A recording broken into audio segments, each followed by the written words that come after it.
Lelo toyaki koloba héritage eza déjà nzamba sali biso déjà ba héritier na oyo musala sali ki lekulusu apesi biso bokonzi ya lola muto na muto aza na droit ya kozwa héritage na ye limeme ya na ye. Alors lelo il fallait ndeko yeba okozwa ngo ndenge nini ya liboso il faut koyeba kosalela ye mais kosalela ye te lokola papa salela ye lokola mwana soki okoma utiliser ki papa okozanga biloko ebele salela ye lisusu na molimo mosantu il faut molimo mosantu opesa yo so na ye alatisa yo bokonzi ya misatu il faut koyeba kozala na kondima eloko moko te ezalaka agréable mpa nzambe soki kondima te nde tosukisi na koloba ezalaka na liloba liloba nde source ya saint esprit source ya foi liloba nde eza nyonso mpo liloba nde ye moko yesu de place to clôturer et donc on a koloba normalement eza na héritage monene nzamba pesaki soki osaleli ye ako éloigner malade nyonso na vie na yo ako pambola bozwi na yo ako pambola pe nzoto na yo atiki biso nde na posa na ifazonga lisusu on a deuxième édition parce que bilei oyo esengaki tokenda ngo même pendant un mois eza baenseignement ya bien oyo ezofaire grandir baserviteur de Dieu na kati ya mukumba munene fardeau munene nzambe apesa biso ye aza lipamboli kaka mpona Congo te aza archevêque local te mais aza mpona international mukumba nzambe apesi ye yango wana azotambola nango bisika nyonso mpe mokili mobimba mpe biso toza wana mpona koakompagne ezala butu moi ntongo mpoka meme na se ya mbula toza prêt vraiment totondi nzambe parce que na mikolo mibale oyo tozwi ebele ya koleka oyo tokumisi vraiment nzambe mpe topesi couple oyo merci topesi yango merci tosengi na nzambe kapesa bango lisu mikolo ebele mpo toza nao na posa na bango. Mama.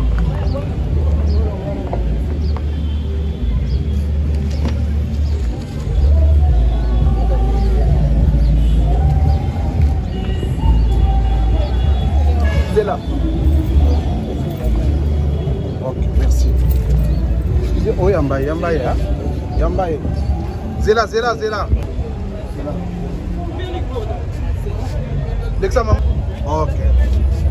La révérende de l'Éternel en conférence des serviteurs de Dieu. Merci.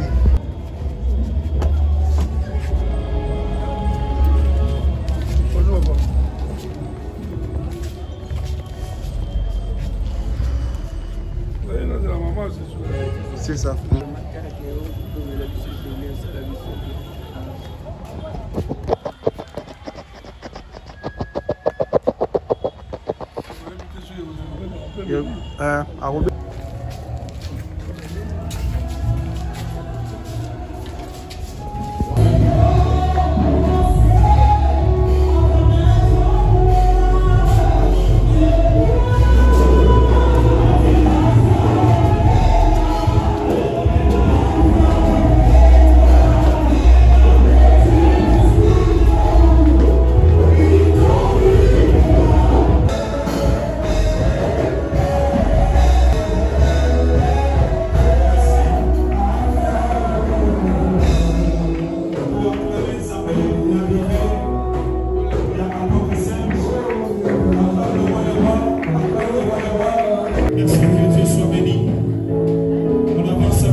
Colossiens chapitre 3, verset 24. Pour récompense, servez Christ le Seigneur. Amen. Amen. Amen. Amen. pouvons nous rasseoir. Nous avons dit l'héritage, c'est une à ses serviteurs. Et dans cette récompense, Dieu nous garantit gratuitement. Parce qu'on les privait de leur salaire. Mais vous et moi, en qualité de serviteurs, comme si c'est pour le Seigneur. Si vous servez comme pour le Seigneur, une récompense avec une récompense grande c'est cet héritage que nous avons héritage. Nous avons expliqué différents héritages. Le dernier jour, l'enseignement, je l'avais réparti à 3 jours. Mais comme nous n'avons que 2 jours, l'héritage réservé aux serviteurs, on peut le prêcher 6 mois. L'héritage est grand. Que l'héritage que nous voulons encore parler ce matin, l'héritage de Dieu. On a la Bible.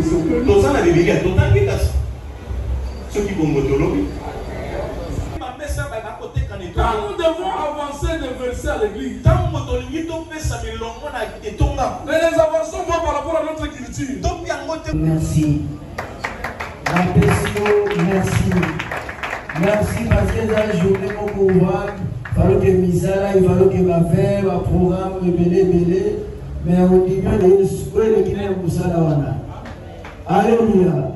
Le salitaire était mon salut bien. Ceux qui font ça, la matin, m'appelle sur Moussala.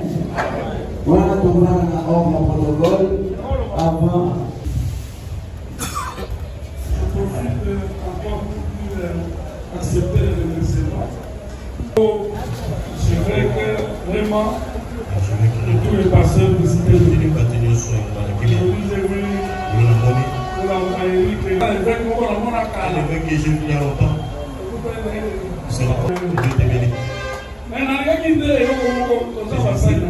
nous sommes des serviteurs de Dieu. Il y a des choses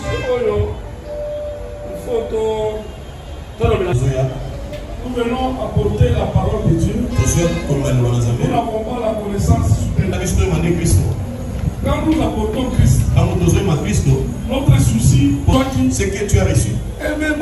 Que cela ne se détruit pas pour des rumeurs. Je voudrais que les rumeurs disparaissent.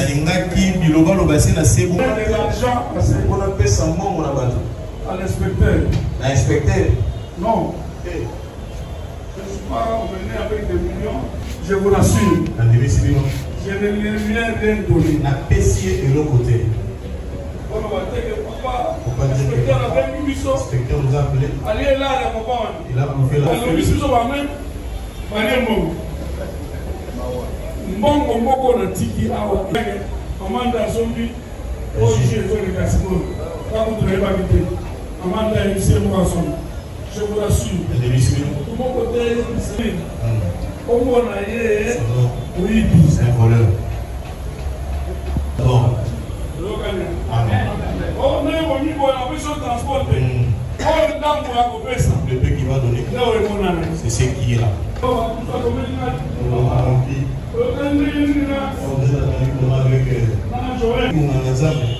la maturité dans le sacerdoce. On peut avoir l'esprit, on peut avoir la foi, mais on rate cette seule chose, faute de maturité. Que Dieu le bénisse. Pour le reste, bonne journée. À demain. Archevêque supérieur.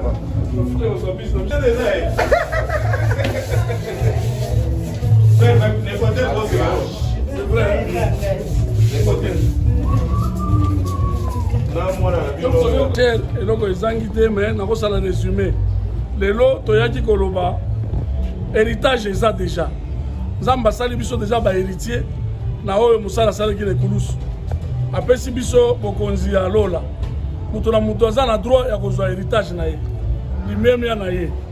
Alors lelo il fallait ndeko yeba okozwa ngo ndenge nini.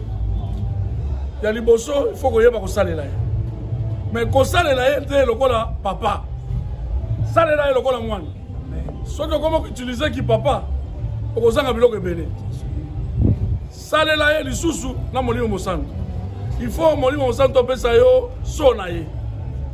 Alatisa yo bokonzi. Ya misatu il faut koyeba kozala na kondima. Eloko moko te ezalaka agréable pa nzambe soki kondima te. Deto suki si na koloba zalaka na liloba. Liloba nde source ya Saint-Esprit, source ya foi. Liloba nde eza nyonso po liloba nde ye moko Yesu. De place to clôturer eloko wana pona koloba. Normalement eza na héritage monene nzambe apesaki soki osaleli ye ako éloigner maladi nyonso na vie na yo. Ako pambola bozwi na yo, ako pambola pe nzoto na yo. Nde tosilisi nango a prier. Voilà résumé kalelo. Rendez-vous. Obi na ningi na anticiper te mais na mukuse ezaka tokolobela sur la maturité. Kokomela parce que tozo salela nzambe na bomwana. Bible lobby quand l'enfant est encore mineur, il est sous l'autorité des gens. Mais quand il devient un héritier, s'il continue à avoir les certitudes d'un enfant, il n'aura pas à avoir dans le royaume. Alors nous allons expliquer un peu la maturité spirituelle et la maturité dans le service de Dieu. Les gens servent Dieu, mais ça la maturité. Merci beaucoup. On a deuxième édition. Parce que pendant un mois, ça enseignement y a bien, où ils ont fait grandir les serviteurs de Dieu. Na kati ya mukumba munene fardo munene nzamba pesa biso ya zali pamboli kaka pona Congo te azar archevêque local te mazapona international mukumba nzamba pesie yango wana zotambola nango bisika nyonso pe mokili mobimba pe biso tozawana pona ko accompagner zala butumo itongo poka même na siambula toza prêt vraiment totondi nzambe parce que na mikolo mibale otozui ebele ya koleka otokumisi vraiment nzambe pe topesi couple oyo merci topesi yango merci tosengi na nzambe kapesa bango isu mikolo ebele po tozana na posa na bango. Merci beaucoup.